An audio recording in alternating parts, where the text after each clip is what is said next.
Hi everyone, thank you so much for attending our free online backyard beekeeping course. Now, before we dive into anything, I should let you know that we're not going to be talking too much about the simple, basic beekeeping terms. And so if you are new to beekeeping, we recommend that you download the white paper below. This course, we're going to be teaching pure, valuable information, whether you are new to beekeeping or you've been in beekeeping for some time now and you already are managing your own hobby farm. So download that white paper below and let's dive right into it. So the topics we're going to be diving into today are as follows. So to start out, we're going to do an introduction of myself and Hossein, our story in the beekeeping industry.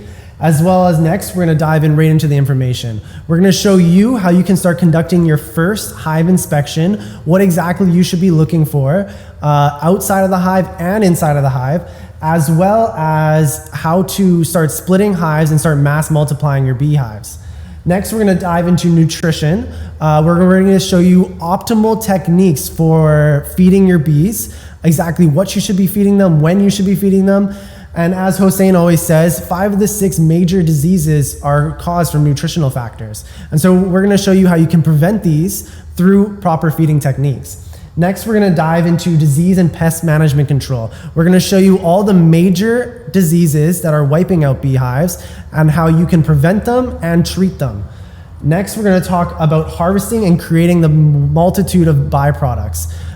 A lot of people don't understand that honey isn't actually the only product that bees create. There's also propolis, royal jelly, bee venom, and a wide multitude of different products that we're going to show you how to create, and as well as a basic overview of all the health benefits that you can get from consuming these products. And then finally, we're going to show you how you can scale from a hobby farm all the way to a commercial farm and start becoming a next millionaire beekeeper. And then finally, we'll finish off the video with our huge $5,000 in value giveaway. So to start out, let's talk a little bit about my story. So I've been a beekeeper for about 5 years. I've been featured on multiple news channels for my work in beekeeping. I'm also the founder of Jive Bee Products, which is a local commercial honeybee farm. Now, I started commercial beekeeping about 5 years ago when I found out that I was actually immune to bee venom. And since then, I knew that it was my purpose to go in and start saving the bees. Now, growing up in the suburbs of Richmond, I saw firsthand what the devastating effects of the bee crisis were having. Farmers across BC were having serious problems as they weren't able to fulfill their pollination demands. As you can see on the screen, what the difference between a pollinated crop and an unpollinated crop is. And because of that, billions in dollars of agricultural crops was being lost as farmers were kissing the brink of bankruptcy as they weren't able to pollinate their crops properly. It wasn't until I realized that I was actually part of the problem. You see, when I started beekeeping, I didn't realize that without having the proper knowledge and the proper guidance, then you end up fostering diseases, and the hives that you end up cultivating end up wiping out all of the hives within a 5-mile radius. It wasn't until I met Hossein that I realized that what I was doing was actually negative effect for the environment, even though I thought that what I was trying to do was make a difference in the world. But once I met Hossein, I've learned the art of mass multiplying beehives, as well as the expert advice that he gave me towards disease and management control and creating apitropics products. So without further ado, I'd like to introduce Hossein, our resident bee expert. Hello everyone, my name is Hossein Yeganarad. Originally I'm from Iran. I immigrated to Canada September 1999. It was International Beekeeping Conference. Currently I have over 100 oral presentation in International Beekeeping Conference. Also I made many local presentation to teach beekeepers about many aspects of the beekeeping, especially advanced beekeeping and many pathogens that was affecting the honeybee operation in Canada, part of it in US, and also over 190 years of the family tradition and the beekeeping. I think that this information can help beekeepers to have a better understanding of the bee pathogens and the bee biology to deal with. And one thing I know, because over 70% of our agriculture crop is related to pollination loss and we are big shortage of bees. An average age of the beekeepers in the US is over 60 years, and the number of bees are 2.7 million USA, and they require over 5 million hive next 5-6 years. And everybody worry and everybody's have a concern about the future of agriculture. And so I see lots of people, they got interested to buy some hives and try to do their own beekeepings. And matter of fact, they don't recognize when they are overconfident and buying bees without having any knowledge about the bee pathogens, not only not helping the bee industries, also they can spread the disease. Assuming you are having a beehives in your backyard as a hobby farm, or you catch the swarm, or for any reason you start that, and you have a infested hive with a varroamide, and you believe on biological disease control. So not only you can't have the success, also many researchers, they're working on hygienic behavior or purely control with natural products, they're not succeeding. So what gives you confidence to have a bees with no treatment doing organic beekeeping, and that disease can go at least 30 kilometers a year, so they can spread it like that. So if you have a bacteria disease or virus, if they die, so end of the season, the local bees or any bees are alive, they're attacking that hive, they're robbing all the resources, especially honey, and the disease will be spread to other hives, and we make epidemics disease in area. So the point I'm trying to make is very good. You guys have a sympathy for the bees, you like to help this industry, but it's better to learn from people. They have not only proper experience in the beekeeping, also it shows they have a good rate of success rates in the winter losses, or also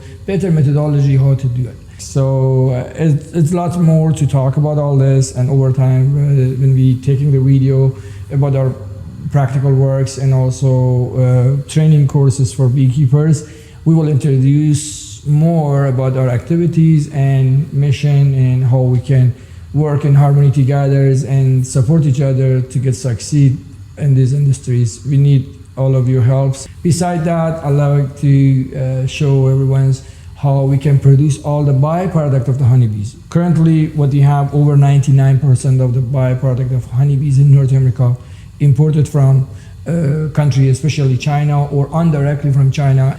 But adulteration of the products and also purity of the products is questionable. So we like to teach everyone, likes to learn how to produce these products and how to apply these products. Basically, by learning this kind of information, we not totally depends on only honey production and pollination. So it will diverse the knowledge of the beekeeping and method of production for all this. I think it is the time to work together to solve this issue. Fantastic. Thanks, Hossein, for your introduction.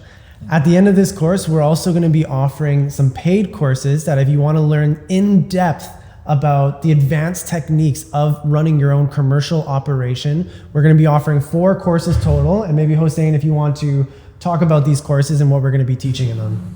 Yeah, running commercial operation is very important to either to work with one commercial beekeeper has proper experience, or learning proper way of doing this works, because it's quite risky if you don't know about the bee disease control or how to manage the transportation, budget, and many other subjects of the commercial beekeeping. So we're going to teach that how to multiply the hives to increase the numbers, and also to learn how to produce byproduct of the honeybees, because Canadian bee products has really good reputations in international market.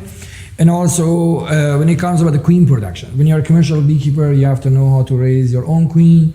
If you want to go far advanced, you can learn about the artificial inseminations and also how to make a nukes. And all these works is basically is really important in commercial beekeeping. Also transportation is another subject is good to learn, and also selection programs. We are in a country of cold temperatures, and we are dealing with the long winters. We have to have bees or genetics are adjusted to these environments, or just we buying the queen from all over and we try to take a risk or experiment, it can be very expensive and risky to run the commercial operation. There's so many subjects to talk about it, but as a person, I have 21 years commercial beekeeping experience in Canada. Also, I've been doing this commercial beekeeping overseas, other countries too. I think that information can help you to run the operation with minimum mistake and cost effective. So we also want to let you know that as we dive into this, by the end of this course, you should know everything that you need to know to be able to manage a small hobby farm. Next, we're going to be diving into conducting your first hive inspection. So what should you be looking for and the objections of those inspections? So we are in city of New Westminster. By law, we can have two beehives in a backyard. So as you see here, bees bringing lots of pollen on a sunny day. We're going to supplement the bees with some honey, caspin solution and pollen water, and also be checking inside to be sure they are okay for the pollen and for the nutrition. So I'll show you what's going on here. Let's see that.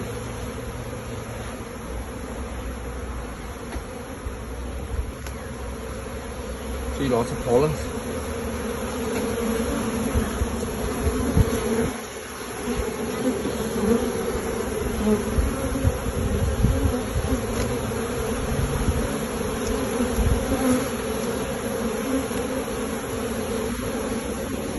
Pollen here. These legs here. They're bringing lots of pollen.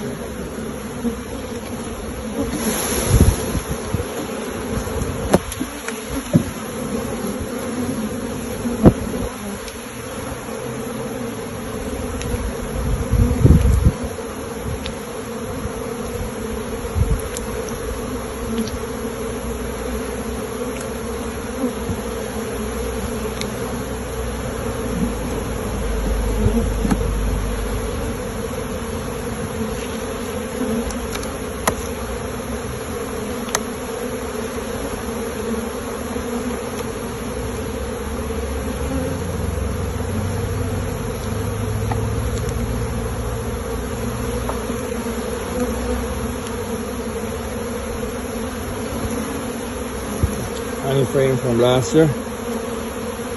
When they raise brood, they need lots of honey to eat.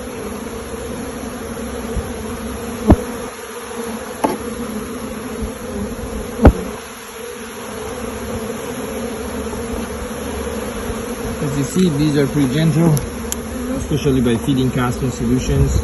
Contain larval pheromone that makes them more gentle. We have our nectar here. And this part is a creamy honey from last year. Honey got crystallized. Naturally, honey becomes crystallized when temperature is cold.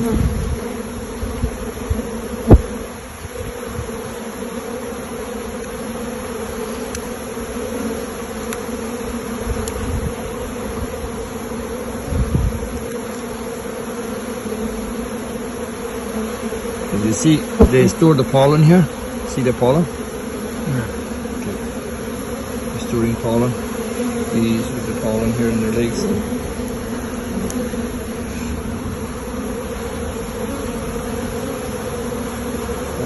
we're going to add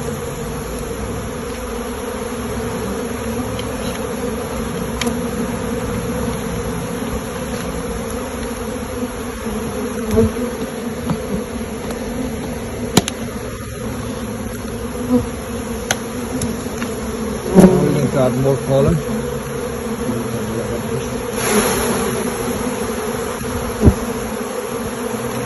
Yeah.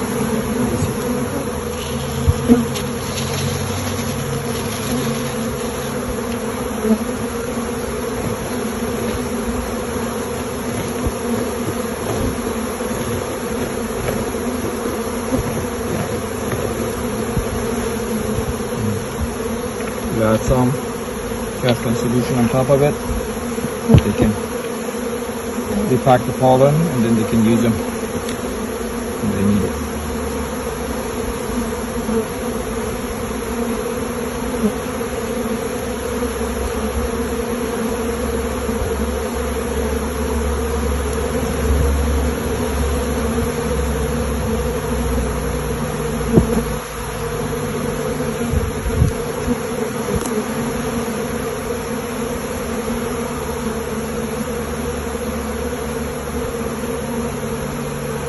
You can see here, they have lost a larva pupa, and this area has lost a larva. See, so basically when queen lays eggs, 3 days later become a larva, and the larva become a pupa. They're going to cap the larva, and then 11 days after they hatch, they become a nurse bees. So you see more brood here.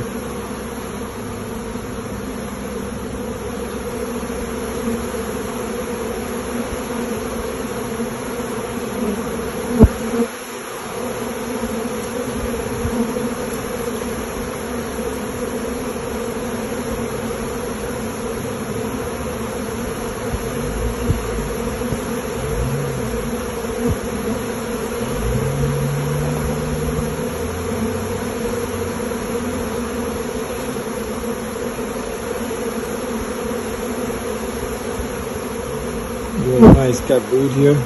See, all this area is a brood.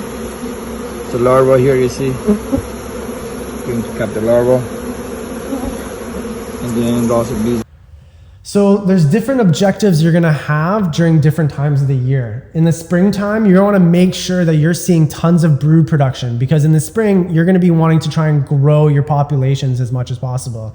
You're also gonna be checking if you're gonna be needing to equalize your populations. Hossein, what exactly is equalizing your population? Well, depends on time of year, is a different manner, different meanings of equaling the population. Mm-hmm. As example, if you earlier start of the season, you may have some hives, they pass the winter, they are highly populated, like we talk about maybe 10% of the beehives, above almost double box full bees, and beside that maybe you have other 10% of the bees are so weak queen with a handful of bees or 2-3 frame populations. Usually having a weak hive always has a certain causes, mostly diseases. Well, we have to identify for the disease, everything, but generally speaking, you need to equal the population in order to have a maximum number of efficient hives to grow and being manageables. Because the double box bees will end up swarming when you move into pollinations, and then also the small population, they cannot have a strong cluster to create the heat to have brood production. That's about the early season. So either also before you're going to pollinations, you have a giant hive that's full of populations. They may end up swarming, so you can equal the number of hives, because it doesn't matter 20 frame population or 5 frame populations, each of them they have 1 queens, right? Mm-hmm. So, and queen can lay eggs 3 times of her weight, above 2,500 eggs a day, but that's eggs become a larva to pupa stage to become a bees in the next 21 days, assuming they have enough population to give nutrition. So equaling population, it can be helpful in many different ways, but also if you want to go to honey productions in a month from now, for example, so, and you have a hives or average size population in the strongs, you can steal the population from strong hives. You can feed them with the Caspian solution, which is, we explained about the Caspian method, mm-hmm. to be sure when we're equaling population, we're mixing population from different hives, they don't kill the queen. Mm-hmm. At the same time, you're getting maximum number of hives to be strong for honey productions. Mm-hmm. So end of the season, you may have a hives or young queen, they have a young queen, and they don't have enough population to pass the winter. So we can steal that population, we give to weak hives or hives with lower nutritions,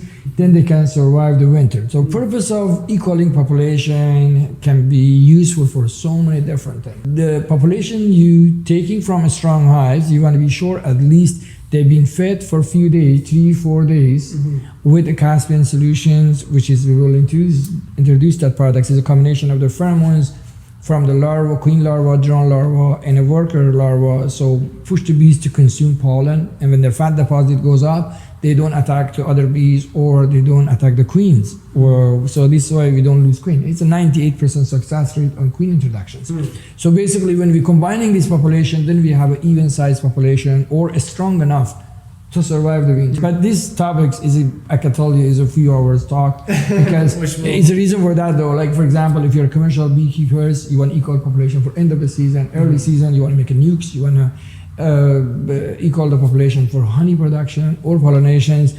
How are you doing it to be sure you're not losing the queen or bees doesn't attack each other, or also you have a scalable method to do it commercially. Every commercial beekeeper, they have their own way of doing it, but for people that like to learn Caspian method, I'm sure it's more efficient and we have a minimum risk of bees attacking each other. Yeah.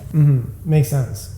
And so besides equalizing populations, another really important part that you should be conducting in your spring hive inspection is you should be obviously checking to see if there's a queen and if you're going to need a requeening. And often a lot of beekeepers will just conduct a requeening every year, as they always want to have a fresh queen who is going to be laying eggs at the most optimal rate. And so how exactly, Hossein, would you conduct a requeening? I can describe two very simple methodologies. Number one, you can find the queen, you catch the queen or kill the queens, and then 5 days you feed the hives around 4 liters of the Caspian solutions, mix, and then pollen patties at least one round, and cage the queen for 5 days. Day 5, end of day 5, just release the queen. Everything is simple. But if you are commercial beekeepers, you want to do that. So how you can do it, the fast methodology, I can describe in a minute, and then we will train all this commercially in our advanced course. Yeah. So assuming you have 1,000 queen and you want to change 1,000 queen from your main mother hives, so the best thing is to raise the queen in advance, and then after harvesting honey, say end of August, so when you're pushing population to double box full, so it's better to smoke the bees. Population goes to the first box or bottom box, or some coming out, put the queen excluder between the first box and the second box, and put the new queens fresh mated on the second box.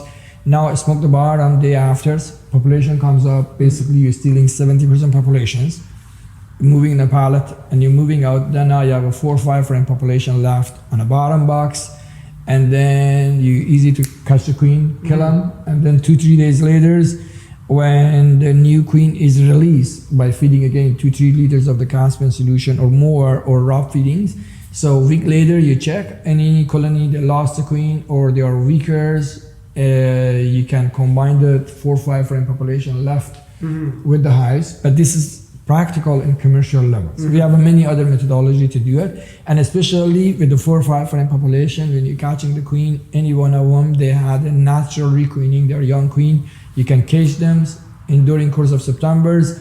When you doing the raw feedings, you can check the bees, so any one of them are not performing right, or they kill the queen, or 1 or 2, 3%, you can replace with the remaining queen you cage them and they are young. So basically it's a many different methodology to do, but the point in commercial beekeeping is if you want to be sure you can do practically scalable and fast and efficient with the rush work we have in Canada and USA end of the season. Yeah. Bees not consuming pollen or protein if they're queenless, because it's totally related to level of the pheromone is released in the colonies. As soon as you take the queen out, they stop consuming pollens. So the pheromone help push them to consume pollens, and then when pollen consumption happens, nutrition level goes high. As a result, fat deposit goes up, and queen get accepted easily. They don't attack the queen. That's why the beekeeper knows early spring they have a better success rate on introduction at the end of the season, or during the time they are in nutrients deficiencies. That's why. So we try to teach the methodology, first of all, how to get the higher acceptance rate, almost to 98%. Secondly, how we can increase the level of the semen and the drones. Then colony doesn't have high rate of requeening because of shortage of semen. That's the main issue. We will talk about the queen production topics, 6 main factors causing the requeening or supersedure, basically, naturally. Is 5 of them are nutrition related and 1 of them is related to the weather. In past, when we used to have a backyard beekeeping, or also beekeepers used to raise their own queen, the maximum rate of supersedure was maximum 10%. These days we're getting up to 40% supersedures. And we have a report of queens surviving 6 years. Now in USA we don't have a more than 1.5 years of surviving rate. If we having proper queen, you don't have to change the queen every day. We can every year. We can do it every second year. But these days in US beekeepers, some of them they change queen every 6 months, every 7 months, and they're not happy still. So the queen production, queen bank, requeenings is a very important topic, and also lots of time beekeepers, because they don't have a Caspian method or Caspian solution, they're losing over 30-40% queen on requeening programs on end of the season. So this is a basically very interesting topic to talk about, the method of requeening, so we can do fast and efficiently. And because in commercial operation, just finding the queen in double or triple box when it's a highly populated end of the season is difficult. We have a special technique how to find the queen in commercial level and how to do the requeenings. Yeah. Oh, interesting. It's a 7-8 methodology. It can be all of them practical in commercial level. Anything is practical. Commercial levels easily is practical in a small scale, no problem. Of course, yeah. Yeah. That's what I'm doing. So this color is queenless because my hand smells like a queen. All of them they're fanning. Look.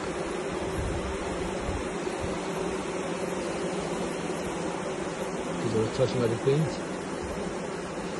So they know the queen are around here. They think their queen is here, right? So they can feel the pheromones.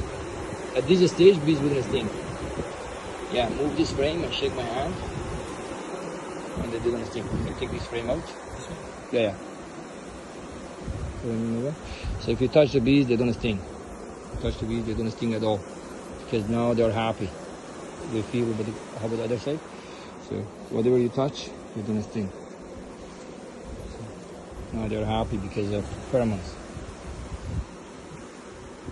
So no, they're gonna sting right now, don't worry. Well, other bees may sting you though, but not this one. Those hives are gentle, yeah? Yeah, well, I know, but those ones, this one is they attack, yeah. But not this one. Generally it's gentle bees, but when they sting, they're stung. I told you, this is different hives. So now this is a queenless, right? So they're fanning, look at here. They're fanning, they're releasing the pheromone from the queens.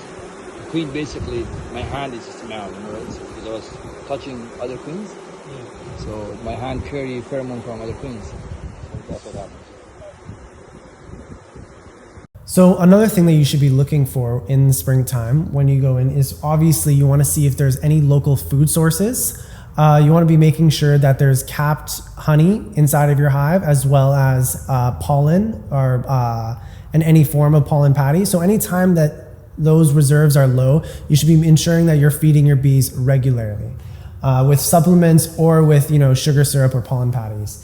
Another thing you should be doing is you should be checking and preventing swarms. Now, swarms will occur when the population of your hives are getting either too high or for some environmental factor is making the hive inhabitable anymore. Usually swarming is a genetic related and also certain gene they swarm a lot. Yeah. And then beside genetic program helps a lot. And then beside that, when you have bees in swarming conditions, meaning your colony has a very good nutrition, just you have to be sure you supering at the right time, they have enough space to grow. And the backyard beekeeping or city beekeeping, they have more problem than commercial beekeeping for that. Yeah. Absolutely, yeah. And so, yeah, like Hossein said, it's just important to always, make sure that they have space to grow. If they're too confined, they're going to swarm. And that's not something you want because you'll lose half your population like that. And then finally, one thing that I have in every single season is obviously our disease and management control. Although disease and management control only makes up maybe 2% of your entire job, it has the ability to wipe out 100% of your hives. So you should always be taking it seriously and always be double checking your hives every single time to see any oncoming diseases. They're saying, if you have 1% of the varroa level in October, which is normal brood production in Alberta or many places in North America, they say, it's not dangerous anymore. But I can assure you, I can prove to you, based on a fact, even 0.30% varroa mite infestation in a hive has a loss of pollen storage and high nutrition, it can devastate the hives for year later, because the brood production usually doesn't stop during winter, and varroa mite has a chance to increase and multiply during course of the brood productions and then destroy the hives. So I had that risk of 0.60% mite level in 23rd of August 2018. By August, I got the over 12% woromite. By September, I had the over 80%, over 50% loss, and over 50% reduction of population on other hives. So when you have a 12% infestation, it takes 2 weeks to go over 40%. Yeah. So basically, between it, you don't have much time to fix it. Now, in the summertime, your objectives might be changing a little bit. And again, it'll depend whether you're, growing your hives for honey harvest, or if you're looking to, divide your hives and start, selling nukes, selling queens, or if you're doing it for population or pollination. It all depends on what your objectives are in the summertime. So if you're going to be preparing for harvest, something that you might want to do is, put a queen excluder on and then adding supers on as your hives grow to ensure that, they have space to put the honey for where it's going to be. Another thing that you should be thinking about, let's say come into fall time, is, obviously equalizing the populations, which we already touched upon. But another thing is you want to make sure that there's going to be storage for your bees, like food storage for your bees for the winter. You want to make sure that there's going to be enough honey for them to survive, as well as you want to be ensuring that they're been fed the proper nutrition, so then their fat deposits are large enough that they can survive the winter. And then that's when we're going to be focusing more on winterizing the hives, which would be wrapping the bees in insulation to make sure that they can stay warm throughout the winter, as you don't really want to be opening your hives that much in the winter, because you want to ensure that the temperature within the hives is staying around 30 degrees Celsius. But yeah, and in the fall time, again, that's more of when you want to be feeding your bees as much as possible to make sure that they're healthy and they're strong and they have the ability to survive over the winter. So before entering the hive, there's a few things you want to be checking. One, are your bees in a good area? Are there a lot of floral sources that will provide them the food that they need in the summertime and in the springtime? Also, you want to be checking at the entrance of the hive, because that's a really good way to see early onset of diseases. If there's a clump, more than a handful of bees that are dead at the front of your hive, then you should probably be considering some disease and management control. Not only that, but you also want to make sure that they're elevated off of the ground, because if they're sitting flat on the ground, they'll become vulnerable to mice and a wider range of environmental factors. So it's always important to maybe keep them slightly off the ground. And then you also want to make sure that they're protected from all other environmental factors, like do they have a proper lid? Are there holes in the side of the hives that can get wet, from moisture from the rain, or perhaps they're not insulated properly, and perhaps they might get too cold in the wintertime. And it's always important just to have a plan before you go in. Make sure you know what you're going to be doing as you come in, so you can spend as little time in the hive as possible. Now, inside of the hive, there's certain things you're going to want to be checking. One, what is the size of the population? Is it growing? Has your population drastically died off? Has there been a swarm? Is there food? Is there capped honey? Is there capped pollen, like bee bread inside of the hives? Is there freshly laid eggs? Is the queen inside the hive laying eggs? And if there isn't, then you must be asking the question, why isn't the queen laying eggs right now? Again, it'll depend on the season, at what time of the year it is, but it's always important to check. And then obviously the number one thing you want to be checking for is if there is a queen bee at all. Because if there isn't, then you're going to have to start thinking about a requeening program. And another thing that is also just a valuable tip is if there's deformations in the comb, you're going to want to go in and cut that out, because when you have deformations, it trains the bees to start creating comb in a way that is not efficient for a beekeeper. You don't want to have random jagged comb sticking out in random areas, as it'll train the bees to start growing their comb in a different way. Obviously, you want to see if there is a queen. On the left side, you can see those are queen cells. Normally, queen cells occur when the bees are considering swarming, and if they're about to start swarming. And finally, on the right side, you'll see a lot of beekeepers will actually put a little marker on their queen bee just to make it easier when you're doing your hive inspection. And now, briefly, we're just going to touch on how you can split your hives, as there's dozens of techniques that you can use to split your hives and mass multiply them. We're just going to tell you the very basic way to do it. Now to start, you can see on the bottom, those are basically the ingredients that takes a new hive. You want to make sure that there's brood. You want to make sure that there's a queen or queen cells. And then you want to make sure that you have honey, and you want to make sure that you have, actual population to make sure that the hives do not attack each other when you are splitting them. You want to make sure you're feeding the bees Caspian solution for at least 4 days in advance. And then on the top, you want to put pollen patties to make sure that they're fed properly. Awesome. Now that we've finished our hive inspection section, we're going to start diving into the nutrition that you're supposed to be feeding your bees when you start managing your own colony. So there's 3 reasons for feeding. Obviously, there's going to be providing food for your bees, making sure that they have everything they need to survive. Next is going to be providing supplements, which you can use to help them grow, help them scale, providing medications to ensure that, they're having the right disease and management control. So there's 3 things really that you are feeding your bees besides medications. One is going to be your pollen patties, which gives your bees the protein that they need to, have strength and to be able to, formulate brood, as well as you can also feed bees pollen patties with an acidic component, which will help them defecate in times in early spring when they, are very congested after a long winter of cold environments. When you talk about the defecation acidic components, for example, early season or a cold season, constipation issue and diarrhea issue in the bees is one of the main cause of losses. Just by adding honey or acidic components to the syrup, we can prevent that. And that's again another topics. We will talk about the commercial beekeeping, how to prevent all these natural environmental causes.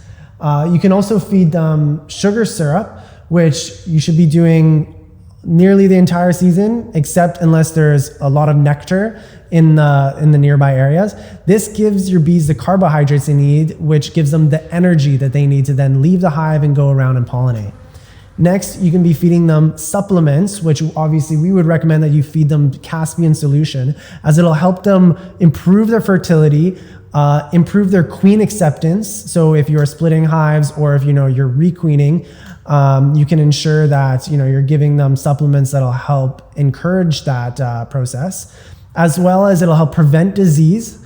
And then in many cases, it'll also accelerate their growth. When we talk about the Caspian method, we train about the methodology and method of application of the products, and it's a guarantee methodology and guarantee product. So basically, as far as you follow the instructions, you will get the result you're looking for, way better result than natural growth. And we can show you the operation practically with the beekeepers, commercial beekeeper using the same methodology, and you can compare it with the natural conditions, how significant difference is to run with the Caspian method. When we talk about the Caspian method, here's the difference than every other method has been done so far in the bee industries.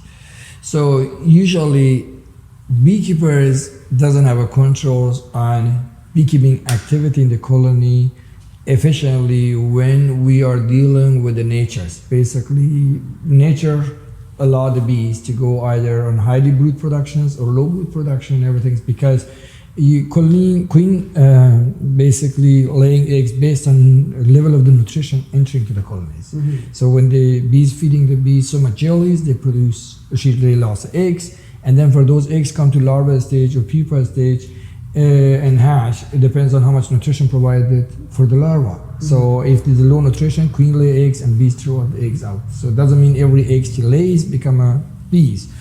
But after honey fallow, end of the mid-season, mid-August or something, in most area in Fraser Valley, Washington, or most countries, most places, is basically queen start reducing the eggs productions.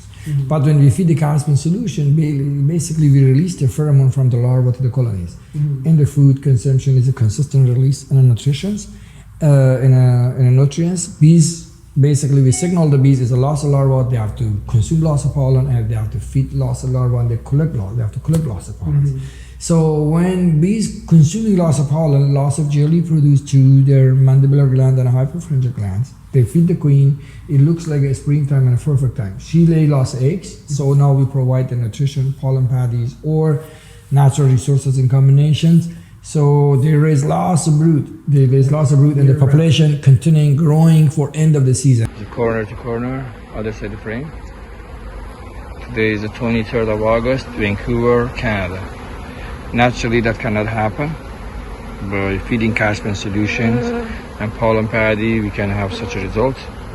It's amazing. So how much brood we got. And as much as more younger bees you have, end of the season, you have a better success rate and a higher size of the populations for the colony to pass the winter. So those are the something we like to train and teach the Caspian method, which is we're doing that in Iran right now for over 80,000 bees, way more than that. So I think for a few 100,000 hives actually.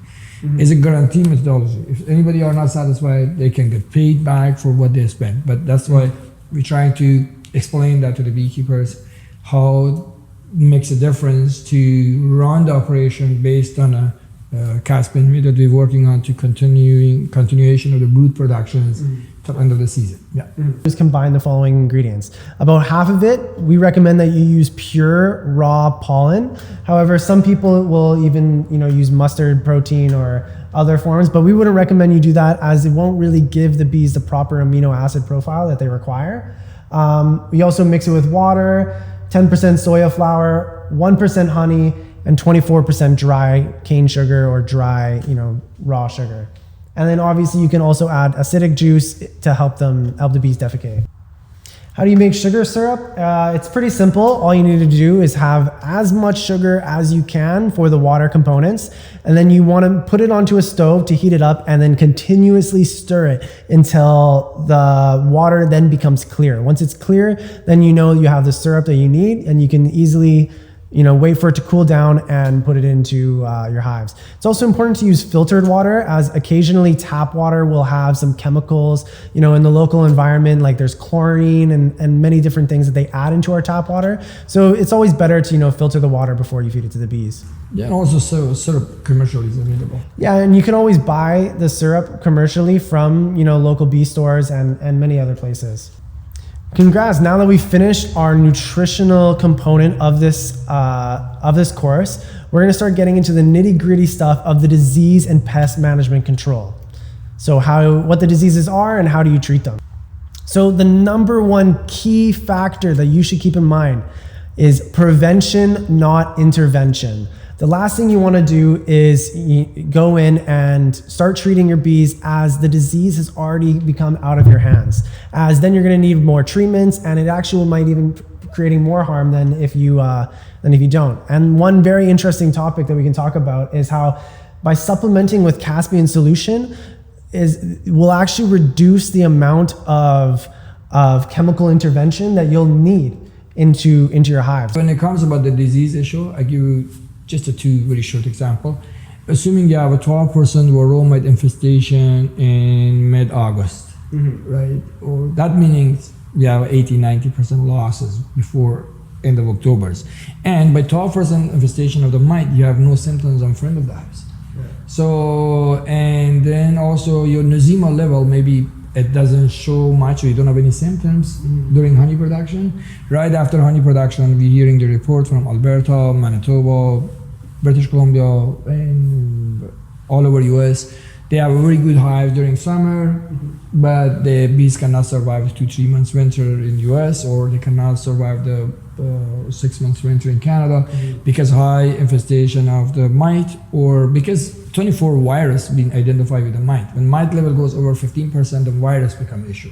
But the point is, always you have to have a prevention program in plan, because cost is so expensive and hard to recover, especially in Canada. So we want to be sure early season and end of the season we are to the point of controlling disease properly, and we have a proper prevention disease control. So the first disease we're going to talk about is American and European foul brood. This is one of the most common diseases that affect beekeepers all across North America. To date, if you Google what is the cure for American foul brood, they will tell you that the only solution is to really take a liter of gasoline and light your hive on fire. And although that's not the case, you can actually fully treat your hives with Caspian solution. If you don't mind, I explain a little bit about this. So the American foul brood disease is a bacterial disease. It's a gram-positive bacteria called Penibacillus larva. And then because the bacteria is resistant to almost 100 Celsius, and also it can regerminate over 45 years again, and all the bee equipment, honey, pollen can be contaminated. So antibiotics also is not effective on a spore or non-active stage of the disease basically. And then larvae in the first and second day of their age, they can be contaminated. As a result, basically they don't see any chance of treating these hives and fixing or curing these problems. So far we saved over 44,000 hives, and also there are over 160,000 supers to be used. And basically it's hard to believe, but this is how I started my beekeeping in Canada, and also I saved many operations over there. It's a guarantee methodology. It's a guarantee method. You can you can use all the contaminated equipment with 100% success rate, and also no chance of chemical or antibiotic residue in the honey either. So this methodology is hard to believe, but I've been working last 20 years in Canada and overseas, US also. So we're going to present that. You don't have to worry about these problems. Doesn't matter you're a hobby beekeeper or commercial, you have to be aware of this, especially beekeepers keeping the bees in a pollination area. Because of the spray killing the bees and the immunity reduced, larvae get infected because of the low nutrition or poison. So this bacteria is growing, and when bees are cleaning the cells, the disease becomes so epidemic in the colonies. So we're going to train about this, how to do prevention plan, or how to deal with the hive as a diagnosed with the diseases basically. This is an American fallbrood frame. We want to shake bees on these frames and then feed them caspin solution for treatment. Yep. It's lots of infections. Taking video.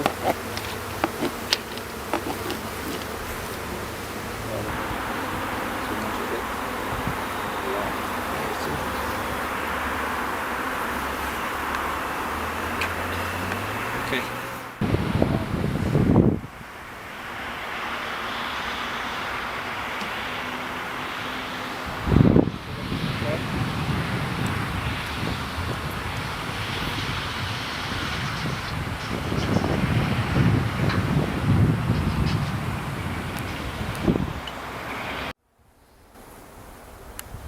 Frame number 1, okay, show me the brood please. It's pretty clean, okay. Okay, now we go to next frames.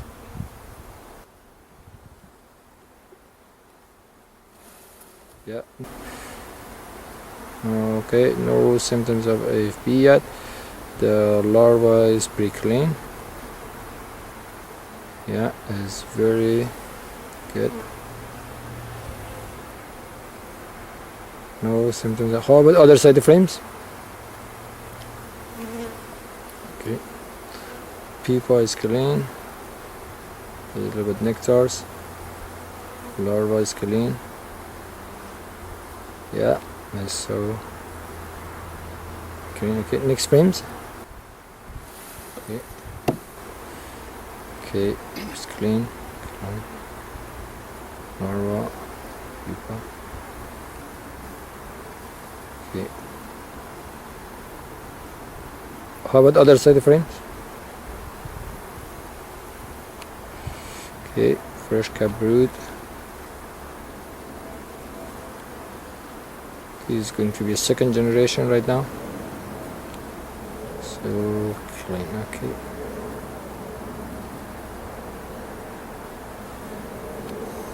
Yeah.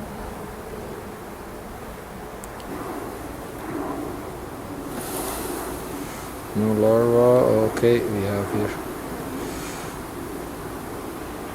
Larva is clean. The bees hatching here. Yeah, it's pretty good. Nosema and amoeba disease is other issue, either Nosema serrana or apis, or either other amoeba porosa. These are basically affecting the bee operation big time in North America, actually all over the world, and often we hearing biological disease control or no treatments is a pretty much is pretty risky to go that directions. But also is the Caspian method again is we will explain how Caspian method it helps. Also we have some biological products to prevent the disease over 99%, then become efficiently available to save the hives from all these problems. Nosema serrana doesn't have any diarrhea sometimes on front of the hives, but Nosema apis has it, or Amoeba porosa. In some cases, we don't see symptoms as used to be for the Nosema apis. So it's a really professional topic to talk about it, but it doesn't matter you're running one hive or so many hives. You have to be able to diagnose the problems and also having a proper strategy to minimize the pathogens in the colonies before you get epidemics to the operations. Yeah.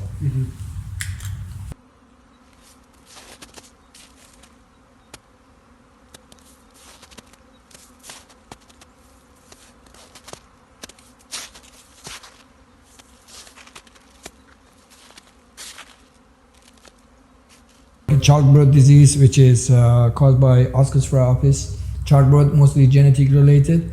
Some colony, when they are weak and highly moist colony, warm the temperatures or rain, you may have a symptom temporary and goes away. That's usually nutrition and environmental factors, but generally over 90% of the case of chalkbrood is genetic related. Yeah, and recoiling is a solution. So about the varroamite is the number one problem in beekeeping, and just the number is devastating the bee operation. Except Australia, pretty much every other country they are suffering for all the problem we get from varroamite themselves, and also all the virus was transferred from varroa to the bees and become a microbial issue and basically destroying the hive and operations. Personally, even I'm so cautious with the varroamite. I had 3 times crash my operation because of the varroamite infestation. Right now we have a 0.36%. Still we're pretty cautious about that. There's a 2 methods of the controls, either with chemicals or naturals. We prefer having the natural biological controls, especially during honey productions, during course of honey production, to prevent any chemical residue. And varroamite coming resistant to so many, actually become resistant to so many chemical has been used last 40 years actually. So harvesting byproduct of honeybees, this is a very interesting subject. Yeah.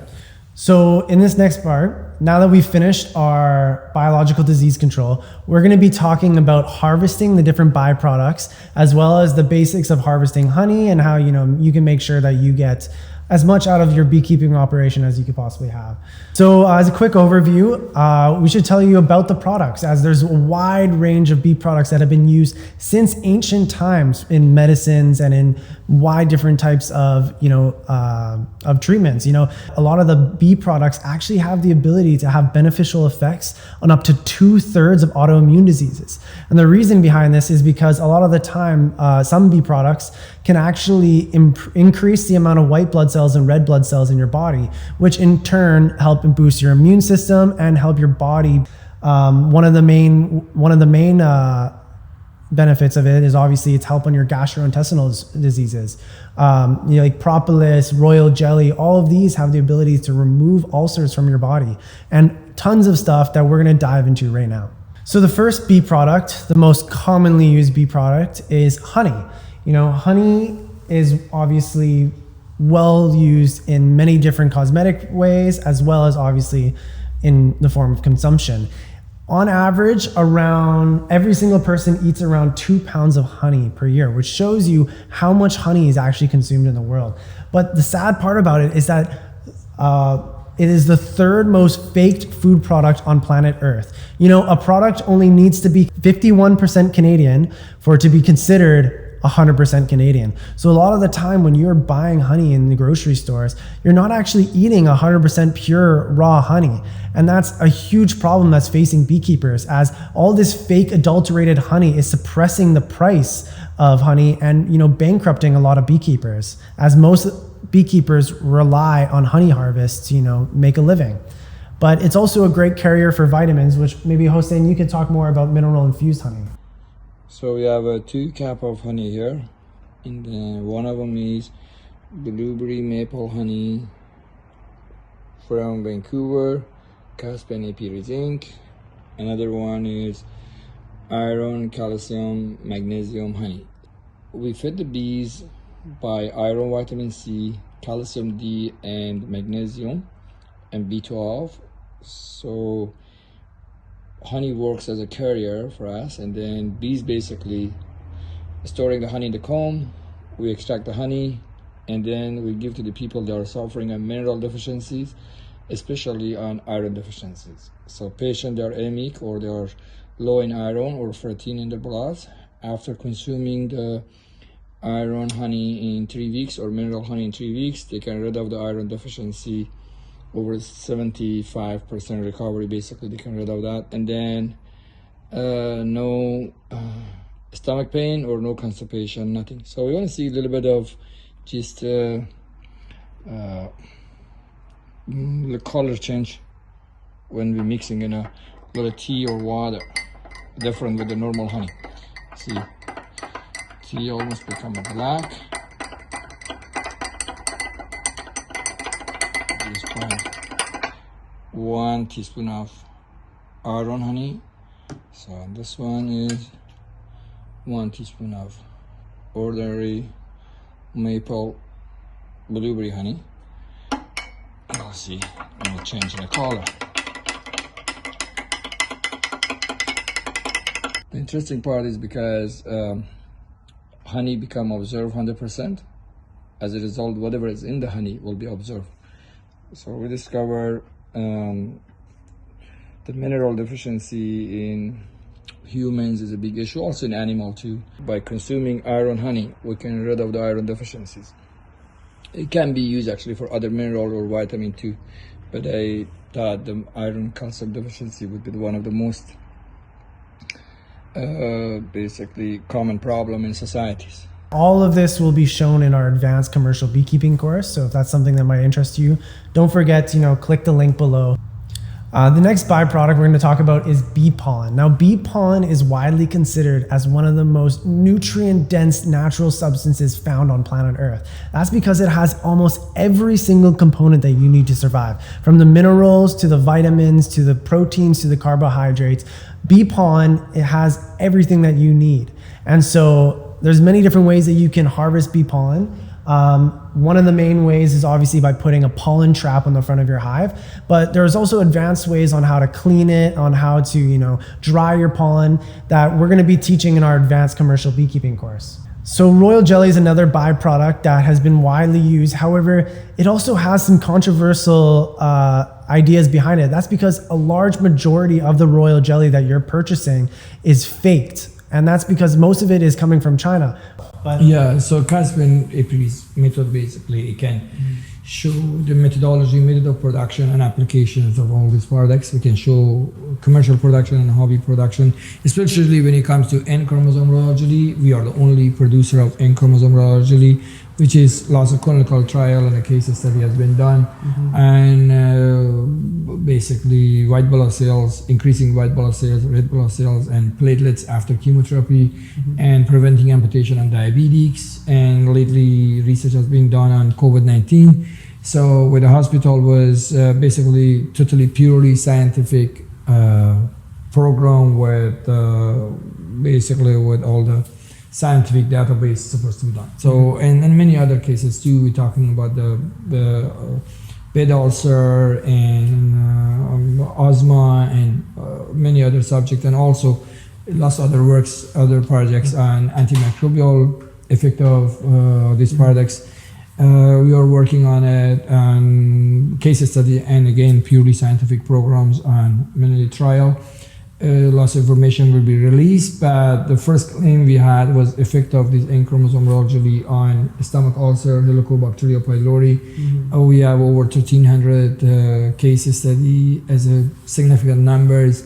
It shows the result we have after endoscopy test before and after. It cannot be a coincidence, and is I think that information can be useful for beekeepers to know how to produce these products and how to apply these products in especially commercial level, but anyway, I think that's important topics too. Yes, yeah, and creating royal jelly is somewhat complex. And so we're going to be teaching that in our advanced apitropy course, which is a part of obviously our full commercial beekeeping course. Wow.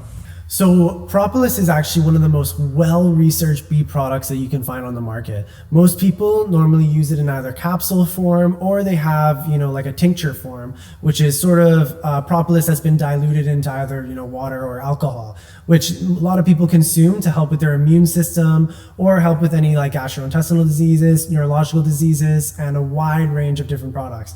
Some people say that propolis can actually be used on nearly 2/3 of autoimmune diseases.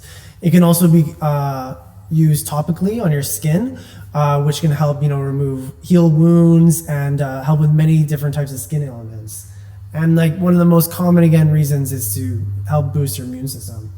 So basically, the dissolving the propolis in a liquid form is quite tricky. We have a very special method to train that, and then also the method of the application for topical use for bed ulcer and also oral consumptions also can be used in combination with supplements, and can be mixed with certain products like a propolis or other things can go bad or infected with a certain pathogen or microbe.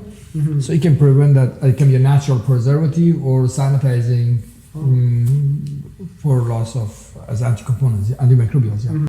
Now, the next bee product we're going to talk about is beeswax, as well as queen cell wax. Beeswax is probably one of the most common bee products that you find in your life that you might not even realize that you're using it. It's been used in cosmetics, woodworking, construction, aromatics like candles, for example. A lot of people use it in cooking to help polish their woodwork, their gear, as well as it can be used in art, gardening. Even some people use it in veterinary practices to help heal the paws of their pets. Can also be used for decorations, and there's just endless applications when it comes to beeswax. Especially producing the queen cells wax. Yes. They're the only producer of that commercially. The queen cells wax, because it has a residue of the royal jelly and the different components in a wax, it shows the significant effect on loss of skin as a skincare products and also antimicrobial components. So there's a lot to talk about it for also for cleansing, and many other topic to use. Yeah, and most of the time it's really expensive to produce, and so we show you an efficient manner to producing queen cell wax in our advanced apitropics course. Now, the next bee product we're going to talk about is bee venom. Now, bee venom is widely known as one of the only natural ingredients in planet Earth that can remove wrinkles from your face. The only other ingredients that can also do the same are also bee products. And so, keeping that in mind, bee venom is also used to help treat a wide range of ailments, although a lot of it is still requiring further research, but some people use it to treat multiple sclerosis, rheumatoid arthritis. Some people even supplement bee venom to help with their bee allergies, as well as it can be used for tendinitis and many different muscle conditions. Bee venom is an interesting one as it's difficult to produce. However, in our advanced apitropics course, we show you efficient methods to be able to get higher levels of melatonin, which can like over almost 68 to 70 melatonin levels. So basically, at least at a 8-9 presentation and international conference about the venom, and we are the pretty much most advanced commercial producer of the venom internationally. It's funny, somehow some countries they call Vancouver bee venom city, but we produce most of our bee venom either in Alberta or Washington. But anyway, the most claims about the bee venom is about the anti-pain, anti-inflammations, anti-infectional properties, anti-wrinkles. But it's one of the most effective products, which is other bee products is effective too. Lots of them in combination coming much more useful components, and at the same time it can be a good preservative too for the cream and other natural components we're using for the beauty and cosmetics. Basically doesn't need a preservative. You can use a natural base because bee venom and propolis, especially in combination with N chromosome, become a supplementary antimicrobial, anti-wrinkles, all in one, basically. Now, there are tons of other bee products that you can be using and you can be creating, such as mead, which is honey alcohol, as well as bee bread, AP meal. You can start creating pheromones, as well as we teach you all of these techniques to make cosmetics and supplements and food products in our advanced AP Tropics course. So be sure to click that link below, and which will direct you to a page which will tell you all about the different courses that we're going to be offering. Now, our last section we're going to be teaching you is going from a hobby farmer to a commercial farmer. We're just going to break down the cost analysis of what it takes to start up beekeeping and what sort of money and what sort of funding you're going to need to take your farm from a hobby farm to a commercial farm. So a startup cost, again, this will depend. A lot of these prices can vary up to 20%, depending on if you buy used equipment and if you buy brand new equipment, or if you buy it all at once, you buy it wholesale, you buy it retail, it all depends. But this is just a basic cost analysis of how much it will take to get one hive. Yeah, it depends on you're in California or Vancouver, the time of the year, all is different. Yeah. This is like if you were local here in Canada, this is the approximate cost of what it would take to start your first colony. And as you grow, it gets cheaper the more and more colonies you bring on. Yeah, keeping the bees alive is difficult. It's quite a challenge. But then if you're in Canada, it's harder, longer winter. Mm-hmm. But if you're in California, after almond pollination, you can get it done cheaper, and that's about the bees. But the equipment, pretty much Canada, US, similar price. Yeah. So let's talk about the potential revenue that you can make from starting a bee farm. And it'll again all depend on a case-by-case basis. Now let's say the worst case scenario where you're selling your honey wholesale, you're only making maybe 30 pounds or below for your harvest, and you're not doing anything else to make money besides making honey.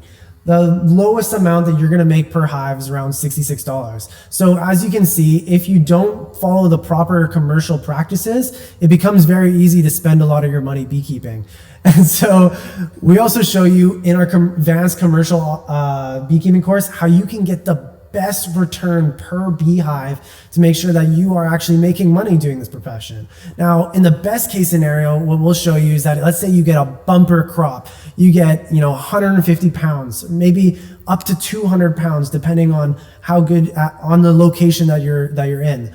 Now, if you're selling that honey retail at $10 to $20, you can make anywhere for $1,500 per hive just in honey.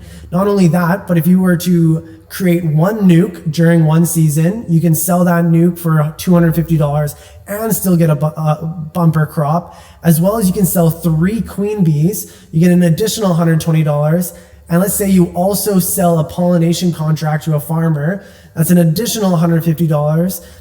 And then let's say you're also producing a different byproduct, which again, all of this, we're going to teach you the advanced techniques in our commercial beekeeping course.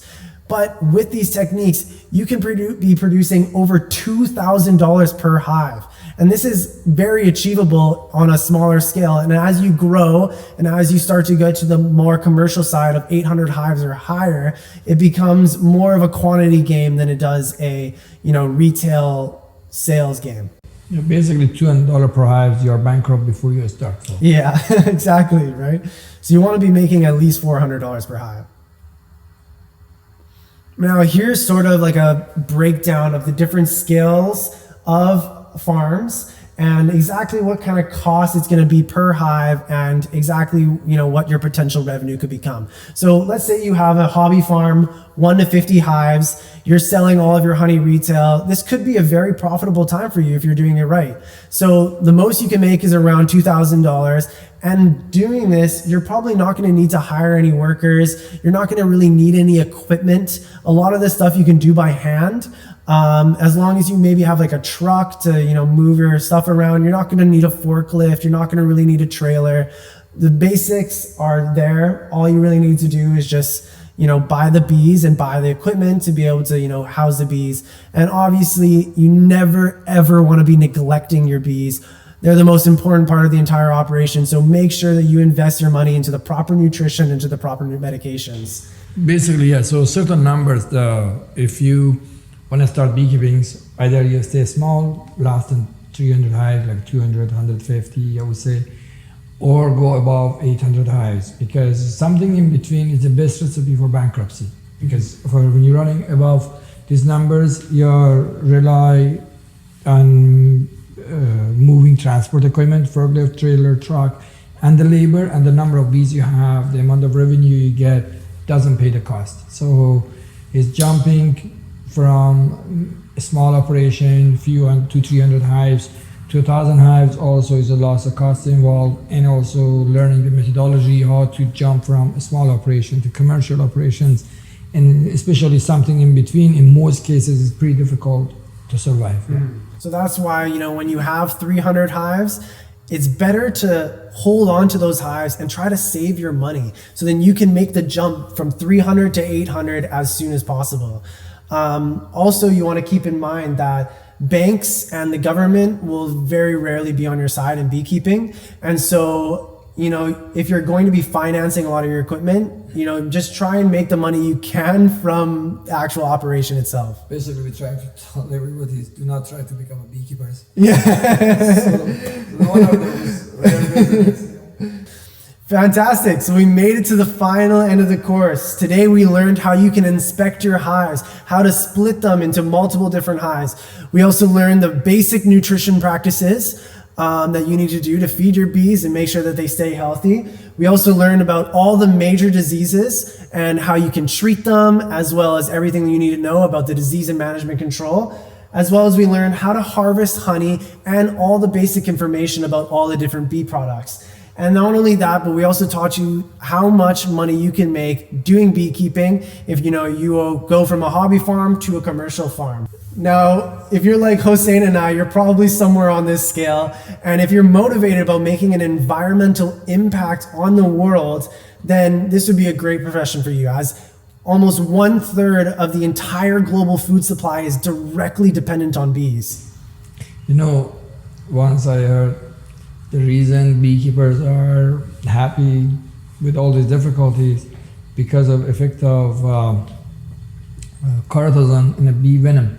Yeah. It makes us happy. So we are naturally happy by getting bee stung.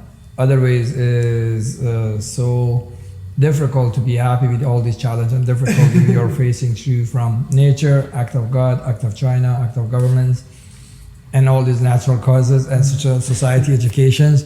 Is pretty difficult and tough to be successful in this business. But as you see on these categories, you have to be somewhere between farmer and crazy person to become a beekeeper. And we welcome you to join us and enjoy life together. So thank you. Now, we're going to be announcing a huge giveaway. But before we get into it, we just want to do one last quick overview of our commercial beekeeping course. Where in this course, we're going to be talking about everything that you need to know to be able to run a full commercial operation. Now, if you're afraid about going into beekeeping, this is the easiest way to enter the industry, as we're going to be teaching you advanced techniques with family operations dating back over 190 years. These successful operations are hard to achieve, and with the help of Hossein and the help of myself, we're going to be able to teach you everything that you need to know to keep your bees alive. As you made it to the end of this course, we're going to be offering you 50% off for the next 24 hours, where we're going to be giving you tons and tons of value.